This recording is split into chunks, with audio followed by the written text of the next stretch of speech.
மகாபாரதம் பாகம் 33 சிசுபாலனின் வதம். ஜராசந்தன் மற்றும் பீமனின் யுத்தம் 27 நாட்கள் நடைபெற்றது. இறுதியில் கிருஷ்ணர் பீமனிடம் சைகையாக ஒரு குச்சி எடுத்து அதை இரண்டாக உடைத்து அதை எதிரெதிரே தூக்கி எறிந்தார். கிருஷ்ணரின் சைகையை புரிந்து கொண்ட பீமன் ஜராசந்தனை அடித்து கீழே தள்ளி அவனது கால்களை பிடித்து இரண்டாக பிய்த்து எதிரெதிரே வீசினான். அந்த இடத்திலேயே ஜராசந்தன் மாண்டான். அதன் பின் ஜராசந்தனால் சிறைப்பிடிக்கப்பட்ட அரசர்கள் விடுவிக்கப்பட்டனர். அதன் பிறகு அனைவரும் இந்திரபிரஸ்தத்திற்கு வந்தனர். ராஜசூய யாகத்திற்கு ஏற்பாடுகளை செய்யத் தொடங்கினர். ராஜசூய யாகத்திற்கு வியாசர், கௌரவர்கள், பீஷ்மர், கர்ணன், சிசுபாலன், துரோணர் முதலானோர் அழைக்கப்பட்டிருந்தனர். சிசுபாலன் சேதி நாட்டு இளவரசன் ஆவான். இவனின் தாய் ஸ்ருது தேவா. இவள் கண்ணனுக்கு சகோதரி முறை ஆவாள். சிசுபாலன் பிறக்கும் போதே 3 கண்களுடனும் 4 கைகளுடனும் பிறந்திருந்தான். அவன் பிறந்த வேளையில் தீய சகுனங்களும் உண்டாயின.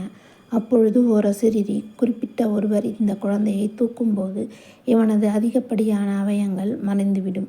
அந்த ஒருவரால் தான் இவனுக்கு மரணம் நிகழும் என்றும் மொழித்தது. ஒருமுறை கிருஷ்ணர் சேதி நாட்டுக்கு விஜயம் செய்தார்.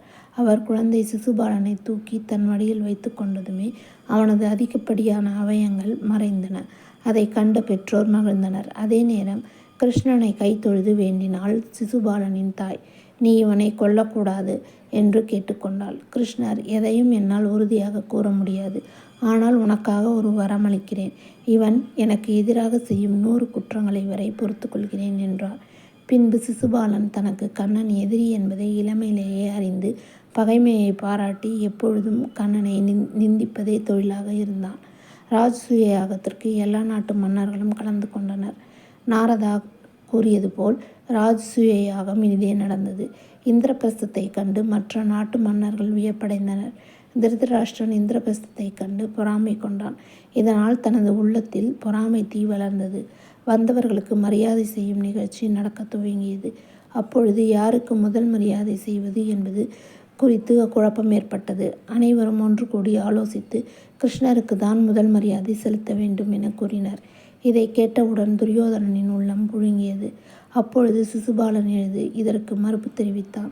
பீஷ்மரை பார்த்து, உனக்கு வயது என்னதான் மங்கிவிட்டது? அறிவும் மங்கிவிட்டதா என்ன? இந்த கிருஷ்ணனுக்கு முதல் மரியாதை செய்ய வேண்டுமா? ஏன் இந்த அவையில் கிருஷ்ணனை காட்டிலும் சிறந்தவர்கள் யாரும் இல்லையா? மன்னன் துருபதன் இருக்கிறான். உனது பேரன் துரியோதனன் இருக்கிறான். இங்கு இருக்கும் மன்னர்கள் வீரத்திலும் குறைந்தவர்களா, இல்லை செல்வத்தில் குறைந்தவர்களா? அப்பொழுது பீஷ்மர் எழுந்து, சிசுபாலா, நீ அதிகம் பேசுகிறாய். வாசுதேவ கிருஷ்ணன் வீரத்திலும் திறமையிலும் மிக சிறந்தவன்.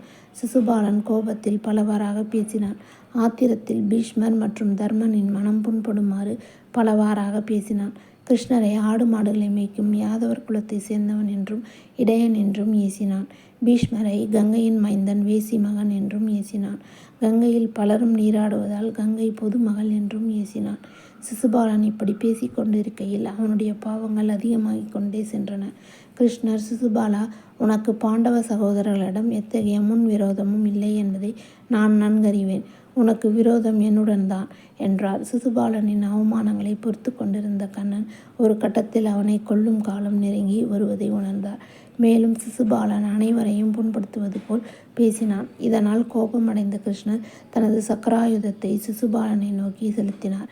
அதன் பின் தான் சிசுபாலனுக்கு தெரிந்தது தனது 100 பாவங்கள் முடிந்துவிட்டது என்று. தன் உயிரை காப்பாற்றிக் கொள்ள சிசுபாலன் அவையில் அங்கும் இங்கும் ஓடி ஒளிந்தான். சக்கராயுதம் அவனால் விடாமல் துரத்தியது. அவனது தலையை அரைத்து கொன்றது. அதன் பின் அவனின் உடலில் இருந்து ஒளி வெளிவந்தது. கிருஷ்ணரின் பாதத்தை சரணடைந்து சிசுபாலன் சாப விமோசனம் அடைந்தான். இதை கண்டு அங்கிருந்த அரசர்கள் அனைவரும் வியப்படைந்தனர். நன்றி.